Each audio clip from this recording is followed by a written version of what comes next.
ಅಧ್ಯಕ್ಷೆಯನ್ನ ತೆಗೆದುಕೊಂಡಿರ್ತಕ್ಕಂಥ ನಮ್ಮ ಕಾಲೇಜಿನ ಲಕ್ಷ್ಮೀ ಮೇಡಮ್ ಅವರಿಗೆ ಮತ್ತೆ ಇಲ್ಲಿ ಉಪಸ್ಥಿತರಿರುವಂಥ CDC ಸದಸ್ಯರಾದಂಥ ಶಿವಣ್ಣ ಸರ್ ಮತ್ತು ರಾಜಲಕ್ಷ್ಮಣ್ ಸರ್ ಅವರೇ, ನಮ್ಮದೇ ಹೈಸ್ಕೂಲಿನ ಹೆಡ್ ಮಾಸ್ಟರ್ ಆದಂಥ ಕಾಂತರಾಜ ಸರ್ ಮತ್ತು ಅವರ ಎಲ್ಲ ಕೊಲಿಗಗಳೇ, ಮತ್ತೆ ನಮ್ಮ ಕಾಲೇಜಿನ ನನ್ನ ಅತ್ಯಂತ ಆತ್ಮೀಯ ಸಿಬ್ಬಂದಿ ವರ್ಗದವರೇ, ಅಂದರೆ ಇನ್ಕ್ಲೂಡಿಂಗ್ ನಾನ್ ಟೀಚಿಂಗು ಯಾವುದೇ ಆಗಿರಲಿ,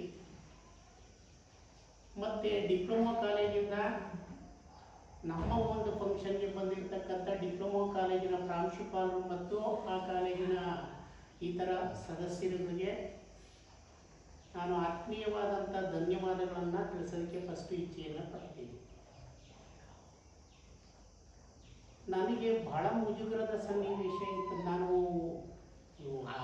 ಬರೀ ಇಳಕಿಗೆ ಹೇಳ್ಕೊಳ್ಳೋದಲ್ಲ, ನನ್ನ ಲೈಫಲ್ಲಿ ಶಾಲು ಈ ಸಭೆ ಸಮಾರಂಭಗಳು, ನನಗೆ ಒಂದು ಫೋಟೋ ಶೂಟ್ ಇದ್ದರೆ ನಾನು ಆದಷ್ಟು ಹೊರಗಡೆ ಇರೋಕ್ಕೆ ಇಚ್ಛೆ ಪಡ್ತಕ್ಕಂಥ ವ್ಯಕ್ತಿ. ನಾನು ವೈಯಕ್ತಿಕವಾಗಿ ನನ್ನ ಸ್ವಭಾವ. ನಾನು ನಮ್ಮ ಕಾಲೇಜಿನ ಫಂಕ್ಷನ್ ಆದರೂ ಪ್ರಸಾದ ಅದೆಲ್ಲ ಕಾರಿಸ್ಕೊಳ್ತಾ ಇದ್ರು, ಹುಸೇನ್ ಅವರೆಲ್ಲ ಮಾಡ್ತಿದ್ದೆ. ನನಗೆ ಅದೇನೋ ಫೋಟೋಗಳು ಸೆಷನ್ನು ಅವೆಲ್ಲ ಅಂದರೆ ಅಷ್ಟೊಂದು ನನಗೆ ಎಕ್ಸ್ಪೋಜರ್ಗೆ ಇಷ್ಟಪಡ್ತಕ್ಕಂಥ ವ್ಯಕ್ತಿ ಅಲ್ಲ. ನಾನು ಮಧುಗಿರಿ ತಾಲೂಕು ಭಕ್ತರಳ್ಳಿ ಅಂತ ನನ್ನ ಸ್ವಗ್ರಾಮ. ಹೇಳಬೇಕು ಅಂದರೆ ನಾವು ಅತ್ಯಂತ ಬಡ ಕುಟುಂಬದಲ್ಲಿ ಹುಟ್ಟಿದ್ದು, ಅತ್ಯಂತ ಬಡ ಕುಟುಂಬ ಅಂತಲೇ ಹೇಳ್ತೀನಿ ನಾನು. ಯಾಕಂದರೆ ಇವತ್ತು ಒಂದಿನ ಮಾತಾಡೋಕ್ಕೆ ನನಗೆ ಕಷ್ಟ ಸಿಕ್ಕದಾಗಿದೆ ಬೆದರಿಗೆ. ನಮಗೆ ನಮ್ಮಪ್ಪ ನಮ್ಮಮ್ಮ ಅನ್ನ ಊಟ ಮಾಡೋದು ಫುಲ್ಲು ಹೊಟ್ಟೆ ತುಂಬ ಊಟ ಮಾಡ್ತಿದ್ದು ಯುಗಾದಿ ಹಬ್ಬಗಳ ದಿನ, ಯಾವುದೋ ಒಂದು 2-3 ಹಬ್ಬಗಳ ದಿನ. ನಮ್ಮಪ್ಪ ಒಂದು ಮಾತಾಡೋದು, ಹೊಟ್ಟೆ ತುಂಬ ಮುದ್ದೆ ಉಂಡ್ರಿ, ಒಂದು ಇಡೀ ಅನ್ನ ಉಂಡ್ರಿ ಅಂತ ಹೇಳೋದು, ಬಾಯಿ ತುಂಬ ಅನ್ನ ಅಂತ. ನಮ್ಮದು ಒಂಥರ ದೊಡ್ಡ ಕುಟುಂಬ, 3 ಜನ ಅಕ್ಕಂದರು, ನಾವು ನಮ್ಮ ಅಣ್ಣ ಇಬ್ಬರು ತಮ್ಮಂದು ಗಂಡು ಮಕ್ಕಳು, ನಮ್ಮ ಚಿಕ್ಕಪ್ಪರ ಜೊತೆ ಜಾಯಿಂಟ್ ಫ್ಯಾಮಿಲಿ. ಇರೋದು 1/2 ಎಕರೆ ಜಮೀನು ಅಷ್ಟೇ, ನಾವೇನು ಜಮೀನ್ದಾರೇನಲ್ಲ. ನಾನು ನಿಜ ಹೇಳಬೇಕು ಅಂದರೆ ನಮ್ಮ ಮನೇಲಿ ಓದಿಸೋ ಶಕ್ತಿ ಇರಲಿಲ್ಲ ಅಂತ ನಮ್ಮ ಅಕ್ಕಂದ್ರು ಯಾರು ಸ್ಕೂಲಿನ ಮೆಂಟ್ಲತ್ತೇ ಇಲ್ಲ. 3 ಅಕ್ಕಂದ್ರಲ್ಲಿ ಸ್ಕೂಲ್ ಎಲ್ಲಿದೆ ಅಂತಲೂ ನೋಡಿಲ್ಲ. ನಮ್ಮ ಅಮ್ಮನಿಗೆ ಇವತ್ತೂ ಹೆಬ್ಬೆಟ್ಟೆ ಓದಬೇಕು. ನಮ್ಮಪ್ಪ ಓದಿದ್ದು 4ನೇ ಕ್ಲಾಸ್ ಅಷ್ಟೇ. ಅದೇನು ನಮ್ಮಪ್ಪನ ಒಂದು ಹಠದಿಂದ ನಮ್ಮನ್ನ, ನನ್ನನ್ನು ಮತ್ತು ನಮ್ಮನ್ನ ಗ್ರ್ಯಾಜುಯೇಟು ಮಾಸ್ಟರ್ ಡಿಗ್ರಿ ಮಾಡೋಕ್ಕೆ ಒಂದು ಅವಕಾಶವನ್ನು ಮಾಡಿಕೊಟ್ರಂತ ಸರಿ ಇಷ್ಟಂತೂ ಕೂಡ. ನನ್ನ ಇಬ್ಬರನ್ನ ಓದ್ಸೋಕ್ಕಾಗಲ್ಲ ಅಂತ ನಮ್ಮಪ್ಪ ನನ್ನ PUCಗೆ ಎಜುಕೇಷನ್ನ ಬ್ರೇಕ್ ಮಾಡಿದ್ರು. ಹೇಳಬೇಕು ಅಂದರೆ ನಾನು ಹಠ ಹಿಡಿದು ಆಗಸ್ಟ್ ತಿಂಗಳಲ್ಲಿ ನಮ್ಮ ಮೊದಲಲ್ಲಿ ಒಂದು CB Venkataswamy first aid college ಅಂತ ಒಂದು ಏಡೆಡ್ ಕಾಲೇಜ್, ಆ ಕಾಲೇಜಲ್ಲಿ ಹಠಕ್ಕೆ ಬಿದ್ದು ನಾನು ಡಿಗ್ರಿಗೆ ಸೇರಿಕೊಂಡಿದ್ದು ಆಗಸ್ಟಲ್ಲಿ. ನಾನು PUC ಕಾಮರ್ಸ್ ಓದಿದೆ. ಡಿಗ್ರಿನಲ್ಲಿ ನಮ್ಮ ಅಣ್ಣನೂ BCom ಅಲ್ಲಿದ್ದರಿಂದ ಇಬ್ಬರು BCom ಬೇಡ, ನೀನು ಆರ್ಟ್ಸ್ ಓದು ಅಂತ ನನ್ನ ಕಾಂಬಿನೇಷನ್ ಕೋರ್ಸ್ನ ಚೇಂಜ್ ಮಾಡಿ ನಾನು ಆರ್ಟ್ಸನ್ನು ಓದಿದೆ, HEPನ. ಅಲ್ಲಿನ ಆರ್ಟ್ಸ್ ಹೋದ್ಮೇಲೆ ಕಂಪ್ಲೀಟ್ ನನ್ನ ಎಜುಕೇಷನ್ನೇ ಸ್ಟಾಪ್ ಆಗೋದು. ಹೇಳಬೇಕು ಅಂದರೆ ನಮ್ಮ ಮನೆಯಲ್ಲಿ ಓದೋ ವಿಷಯಕ್ಕೆ ಹೊಡೆದಾಟ ಆಯಿತು. ಕಳ್ಸೋಕ್ಕಾಗಲ್ಲ, ಬೇಡ ಸಾಕು, ನಮ್ಮ ಅಣ್ಣ ಓದ್ತಾ ಇದ್ದಾನೆ, ನಿಲ್ಲಿಸ್ಬಿಡು. ನಾನು ನಮ್ಮ ಅಪ್ಪನ ಮೇಲೆ ಜಗಳಾಡಕೊಂಡು, ನಮ್ಮದು ಒಂದು ಜೊತೆ ಎತ್ತು ಗಾಡಿ ಇದ್ವು. ನಾನು ಓದೋದಕ್ಕೆ ಫೀಸ್ ಕಟ್ಟೋಕ್ಕೋಸ್ಕರನೇ ನಾನು ಕೂಲಿ ಹೋಗಿದ್ದೀನಿ. 15 ರೂಪಾಯಿಗೆ ಬೇರೆ ರೋಡಕ್ಕೆ ಹೋಗಿ ನಾನು ಎತ್ತುಗಳಲ್ಲಿ ಒಳ ಉತ್ಕೊ ಬಂದಿದ್ದೀನಿ. 15 ರೂಪಾಯಿ ನನಗೆ ಈಗ ಚೆನ್ನಾಗಿ. ಗದ್ದೆ ಉಳೋಕ್ಕೆ 35 ರೂಪಾಯಿ ಕೊಡೋದು, ದಿನ್ನೆ ಮಡಿಕೆ ಉಳೋದಕ್ಕೆ 15 ರೂಪಾಯಿ ಕೊಡೋದು. ನಮ್ಮದು ಒಂದು ಗಾಡಿ ಇತ್ತು, ಗಾಡಿನಾಗೆ ಎಳ್ನೀರು ಕಡಿಯೋರು ಮಧುಗಿರಿಯಿಂದ ಮುಸ್ಲಿಮರು ಮಾರಾಟಕ್ಕೆ. ಅವು ನಾವು ಮಧುಗಿರಿಗೆ ಹಾಕ್ಕೊಂಡ್ರೆ 20 ರೂಪಾಯಿ ಕೊಡೋದು ಎತ್ತು ಗಾಡಿಗೆ. ನಾವು ಹಂಗೆ ಮಾಡಿಕೊಂಡು ನಾನು ಹಠ ಬಿದ್ದು MAಗೆ ಪರ್ಸೆಂಟೇಜ್ ಸಿಕ್ಕಿರೂ ನಮ್ಮ ಮನೆ ಕಳ್ಸೋಕ್ಕಾಗದೇ ಇದ್ದರೆ ಬಿಡಿಸ್ಬಿಟ್ರು. ನಾನು ಕರೆಸ್ಪಾಂಡೆನ್ಸಲ್ಲಿ MA ಮಾಡ್ಬೋದು. ನಾನು ಬೆಂಗಳೂರಿನ ಫಸ್ಟ್ ಎಂಟ್ರಿ 1987 ಜುಲೈ ತಿಂಗಳಲ್ಲಿ. ನಾನು ಅದುವರೆಗೂ ಬೆಂಗಳೂರು ಇಲ್ಲಿದೆ ಅಂತ ನೋಡಿರಲಿಲ್ಲ. ನಮ್ಮ ಊರಾಗ ಹೇಳೋರು ಈ ಕಡೆ ಬರ್ತಿದ್ದು ಬೆಂಗಳೂರು ಹೇಳೋರು, ಅದು ಬಿಟ್ಟರೆ ನನಗೆ ಬೆಂಗಳೂರಿನ ದಾರಿ ಕೂಡ ಗೊತ್ತಿರಲಿಲ್ಲ. ನಮ್ಮೂರಿಂದ 8 ರೂಪಾಯಿ ಬಸ್ ಚಾರ್ಜ್ ಸಿವಿಲ್ ಬಸ್ಸಲ್ಲಿ, ಗೌರ್ಮೆಂಟ್ ಬಸ್ಸಲ್ಲಿ 12 ರೂಪಾಯಿ. ಇದಪ್ಪ ಗೌರ್ಮೆಂಟ್ ಬಸ್ಗಾರ 12 ರೂಪಾಯಿ ಕೊಡ್ಬೇಕು ಬೇಡ ಅಂತ ಹೇಳಿ ನಾವು 8 ರೂಪಾಯಿ ಕೊಟ್ಟು ಸಿವಿಲ್ ಬಸ್ನಾಗಿ ಬಂದು ಮೆಜೆಸ್ಟಿಕ್ ಎಲ್ಲಿ ಅಂತ ಕೇಳ್ಕೊಂಡು ಹಿಡಿದು ಸೆಂಟ್ರಲ್ ಕಾಲೇಜ್ ಎಲ್ಲಿ ಅಂತ ದಾರಿ ಕೇಳ್ಕೊಂಡು ಹೋಗಿ 60 ರೂಪಾಯಿ ರಿಜಿಸ್ಟ್ರೇಷನ್ ಫೀಸ್ ಕರೆಸ್ಕೊಂಡು ನಾನು ಈಗಲೂ ಚೆನ್ನಾಗಿ ನಾವು 60 ರೂಪಾಯಿ ರಿಜಿಸ್ಟ್ರೇಷನ್ ಫೀಸ್ ಕಟ್ಟಿ ಎಕ್ಸ್ಟರ್ನಲ್ ಕೋರ್ಸ್ ಅಂತಾರೆ 2 ಕೋರ್ಸ್ ಇದೆ ಡಿಸ್ಟೆನ್ಸ್ ಎಜುಕೇಷನಲ್ಲಿ, ಒಂದು ಕರೆಸ್ಪಾಂಡೆನ್ಸು ಇನ್ನೊಂದು ಎಕ್ಸ್ಟರ್ನಲ್. ಕರೆಸ್ಪಾಂಡೆನ್ಸ್ನಲ್ಲಿ ಯೂನಿವರ್ಸಿಟಿನೇ ನೋಟ್ಸು ಬಿಟ್ಸ್ ಎಲ್ಲ ಸಪ್ಲೈ ಮಾಡುತ್ತೆ. ನಾವು ಎಕ್ಸ್ಟರ್ನಲ್ ಅಂತ ಸೇರಿಕೊಂಡು ಬರೀ ರಿಜಿಸ್ಟ್ರೇಷನ್ ಎಕ್ಸಾಮಿನೇಷನ್ ಫೀಸ್ ಕಟ್ಟಿದ್ರೆ ನಮಗೂ ಯೂನಿವರ್ಸಿಟಿಗೆ ಎಕ್ಸಾಮ್ ಬರೀಬೇಕಷ್ಟೇ ಸಂಬಂಧ. ನಾನು ಎಕ್ಸ್ಟರ್ನಲ್ ಸ್ಟೂಡೆಂಟಾಗಿ 60 ರೂಪಾಯಿ ರಿಜಿಸ್ಟ್ರೇಷನ್ ಮಾಡಿ ರಾತ್ರಿ 12 ಗಂಟೆಯಲ್ಲಿ ಊರಿಗೆ ಹೋಗ್ತಿದ್ವಿ. ಹೋಗಿ ಊರಲ್ಲೇ ಓದ್ಕೊಂಡು ನಾನು MA ಮುಗಿಸ್ದೆ 90ನೇ ಇಸ್ವಿನಲ್ಲಿ. 90ನೇ ಇಸ್ವಿನಲ್ಲಿ ಮೇ ತಿಂಗಳಲ್ಲಿ MA ಎಕ್ಸಾಮ್ ಫಸ್ಟ್ ಇಯರಲ್ಲಿ ನಾನು MA ಎಕ್ಸಾಮ್ ಬರೆದು ಊರಿಗೆ ಹೋದರೆ ನಾಳೆ ಗದ್ದೆ ಕಟಾವು ಮಾಡಬೇಕು. ನಮ್ಮದು ಒಂದು ಸ್ವಲ್ಪ ಗದ್ದೆ ಮಾಡ್ತಾ ಇದ್ವಿ, ನಮ್ಮಲ್ಲಿ ಭತ್ತ ಬೆಳಿತೀವಿ. ಅವತ್ತು ಬೆಳಗ್ಗೆ ಗೊಬ್ಬರ ಹೊಡೆಯೋದಕ್ಕೆ ಅಂತ ಎಲ್ಲ ಗುಜ್ಜು ಕಟ್ಟಿಗೆ ಗಾಡಿ ಇತ್ತು, ನಮ್ಮದು ಎತ್ತಿನ ಗಾಡಿ. ಅದೆಲ್ಲ ರಿಪೇರಿಂಗ್ ಮಾಡಿ ಬೆಳಗ್ಗೆ ಇದು ಮಾಡಬೇಕು ಅನ್ನೋ ನಮ್ಮಪ್ಪ ಬೆಳಗ್ಗೆ 15 ಮಾರ್ನಿಂಗ್ ಮನೆಯಿಂದ ಎದ್ದು ಬಂದು ಒಂದು ದೇವಸ್ಥಾನ ಮುಂದೆ ಹಿಂಗೆ ಯೂರಿನ್ ಪಾಸ್ ಮಾಡೋಕ್ಕೆ ಅಂತ ಕುಂತ್ಕೊಂಡು ಹಂಗೆ ಸತ್ತು. ನಾನಿನ್ನು ಫಸ್ಟ್ ಇಯರ್ ಅಷ್ಟೇ MA ಬರಲಿಲ್ಲ. ಸೆಕೆಂಡ್ ಇಯರ್ ಆದ್ಮೇಲೆ ನನಗೆ ಕಂಟಿನ್ಯೂ ಮಾಡಿ ಮುಗಿಸ್ಕೊಂಡೆ. 90ನೇ ಇಸ್ವಿನಲ್ಲಿ ನಾನು MA ಮುಗಿಸಿ ಮೇ ತಿಂಗಳಲ್ಲಿ ಜೂನ್ 1ನೇ ತಾರೀಕಿಗೆ ನಾನೇ ಓದಿದ ಡಿಗ್ರಿ ಕಾಲೇಜಲ್ಲಿ ಒಂದು ಬೆಳಗ್ಗೆನೇ ಆಫರ್ ಮಾಡಿದ್ದು ಪಾರ್ಟ್ ಟೈಮ್ ಲೆಕ್ಚರರ್ ಆಗಿ ಬಂದು ಸೇರಿಸ್ಕೊಂಡು 90ನೇ ಇಸ್ವಿನಲ್ಲಿ ನಾನು ನನ್ನ ವೃತ್ತಿ ಶುರು ಮಾಡಿದ್ರು. ಇವತ್ತೇನಿಲ್ಲ, ಇವತ್ತು ಅಂದರೆ ಅಧಿಕೃತವಾಗಿ ಇವತ್ತು ನಾನು ನನ್ನ ವೃತ್ತಿಯನ್ನು ನಿಲ್ಲಿಸ್ತಾ ಇದ್ದೆ. 90ನೇ ಇಸ್ವಿಯಿಂದ 97 ತನಕ ನಾನು TV ಕಾಲೇಜಲ್ಲಿ ಪಾರ್ಟ್ ಟೈಮ್ ಲೆಕ್ಚರರ್ ಕೆಲಸ ಮಾಡಿದೆ.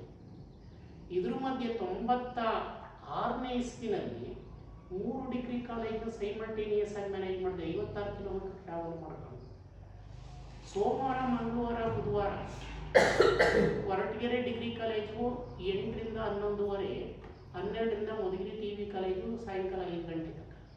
ಅದೇ 96ನೇ ಇಸ್ವಿನಲ್ಲಿ ಗುರುವಾರ, ಶುಕ್ರವಾರ, ಶನಿವಾರ 53 ಪಾವುಗಡಕ್ಕೆ ಟ್ರಾವೆಲ್ ಮಾಡಿ ಊರಿಂದ ತುಂಬಾ ಜನ ಸ್ಟೂಡೆಂಟ್ಸ್ ಎಲ್ಲ 8ರಿಂದ 11:30 ತನಕ ಅಲ್ಲಿ 3 ಅವರ್ ಕ್ಲಾಸ್ ಮಾಡಿಕೊಂಡು ಮತ್ತೆ 1 ಗಂಟೆಗೆ ಮಧುಗಿರಿಗೆ ಬಂದು ಇಲ್ಲಿ ನಾನು ಕ್ಲಾಸ್ ಮಾಡ್ತೀನಿ.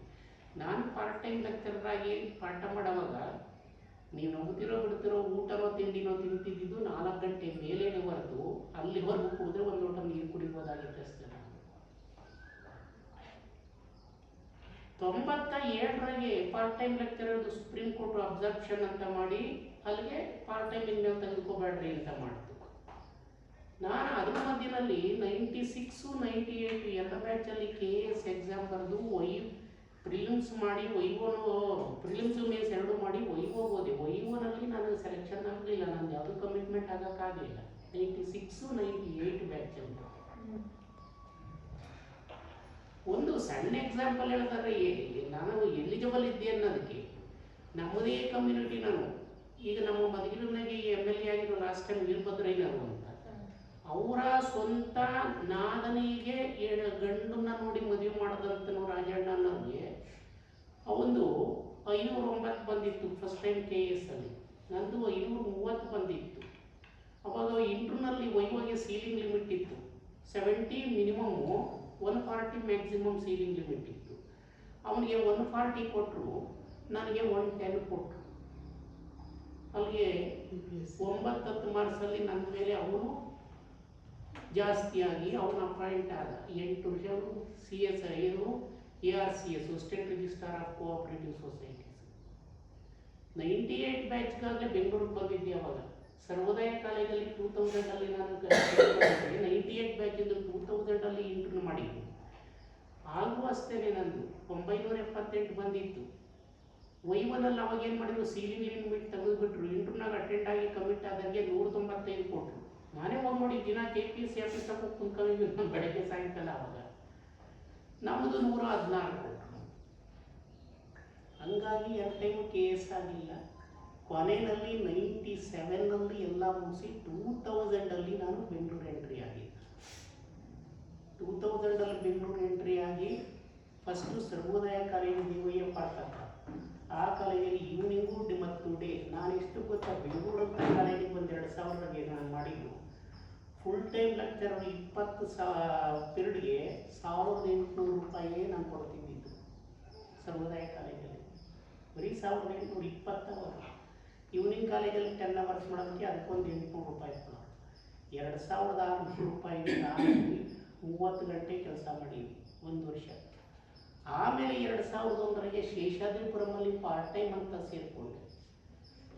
ಅಂತ ಸೇರಿಕೊಂಡು ಒಂದು 6 ತಿಂಗಳಲ್ಲಿ ಪಾರ್ಟ್ ಟೈಮ್ ಮಾಡಿ ಆಮೇಲೆ ಫುಲ್ ಟೈಮ್ ಕೊಟ್ಟರು.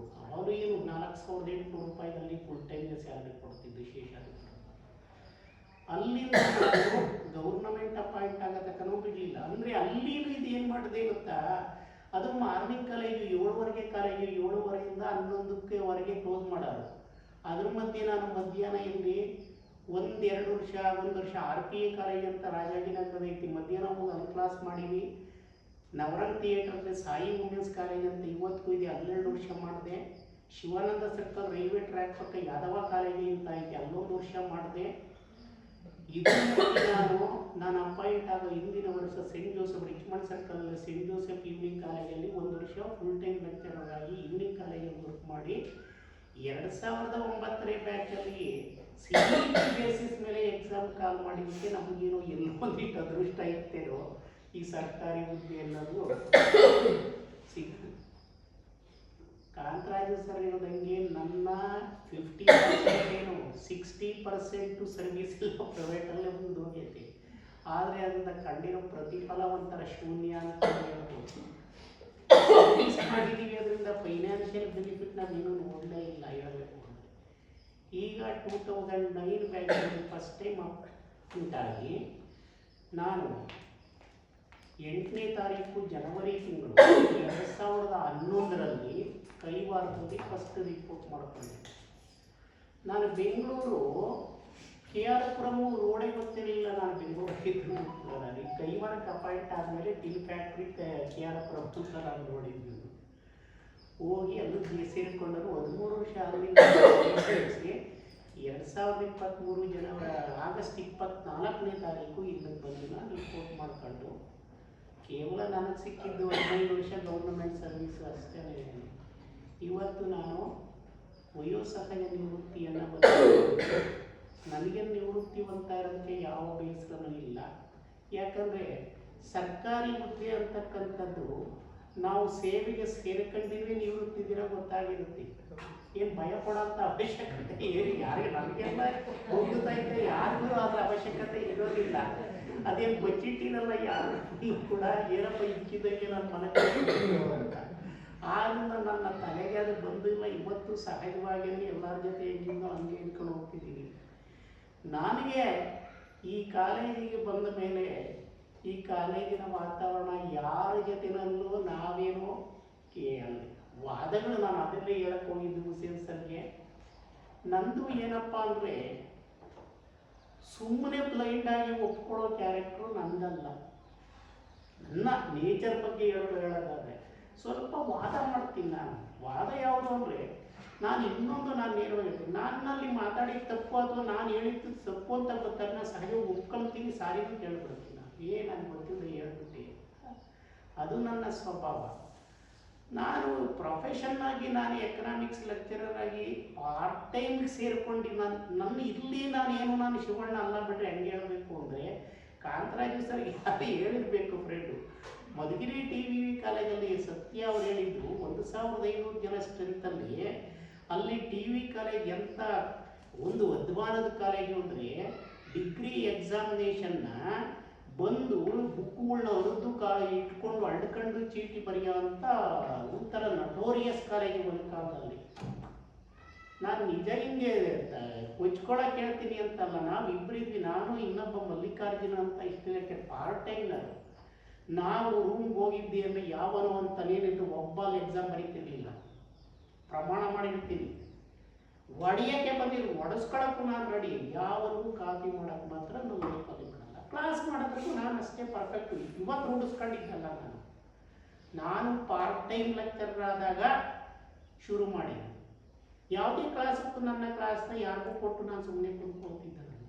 ಆದರೆ ನನ್ನ ಉದ್ದೇಶ ಈಗಲೂ ಅಷ್ಟೇ, ಈಗಲೂ ಅದಕ್ಕೆ ಮೇಡಮ್ ಹೇಳ್ದಂಗೆ ಮಕ್ಕಳು ಓದಿ ಕಲೀಲಿ. ನಾನು ಈಗಲೂ ಮಕ್ಕಳಿಗೆ ಹೇಳ್ತೀನಿ, 10 ಸರ್ತಿ ಕೇಳಿ ಪಾಠ ಹೇಳ್ತೀನಿ. 10 ಸರ್ತಿ ಕೇಳಿದ್ರೆ ಹೇಳ್ತೀನಿ. ಆದರೆ ಕಷ್ಟ ಬಿದ್ದು ಓದಿ ಮುಂದೆ ಬರಬೇಕು ಅನ್ನೋದು ನನ್ನ ಅಭಿಪ್ರಾಯ. ನನಗೆ ಇಲ್ಲಿರ್ತಕ್ಕಂಥ ನನ್ನ ಎಲ್ಲ ಸಹೋದ್ಯೋಗಿಗಳು ನಿಜವಾಗ್ಲೂ ಅತ್ಯಂತ ಆತ್ಮೀಯ ಮಿತ್ರರು.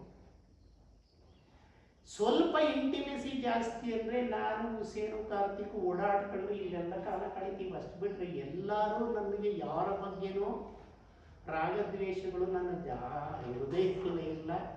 ಇನ್ಕ್ಲೂಡಿಂಗ್ ನಮ್ಮ ಮಹಿಳಾ ಸ್ಟಾಫು ಭಾಳ ಒಳ್ಳೆಯ ಸ್ಟಾಫು, ನನಗೆ ಒಳ್ಳೆ ಕೋಆಪ್ರೇಷನ್ನು ಎನ್ಸಿಕ್ಯೂ ಮಾತಾಡಿಸಿದ್ದಾರೆ. ಯಾರು ಅನ್ಯತಾ ಭಾವಿಸ್ಬೇಡ್ರಿ. ಆಕಸ್ಮಿಕವಾಗಿ ಗೊತ್ತಿದ್ದೋ ಗೊತ್ತಿಲ್ಲದೇನೋ ನನ್ನಿಂದ ಯಾರಿಗಾದರೂ ನೋವಾಗಿದೆ, ನಾನು ದೊಡ್ಡ ಕೈ ಮುಂದೆ ಕ್ಷಮಾಪಣೆಯನ್ನು ಕೋರ್ತೀನಿ. ಅಷ್ಟು ಬಿಟ್ಟರೆ ಥ್ಯಾಂಕ್ ಯು.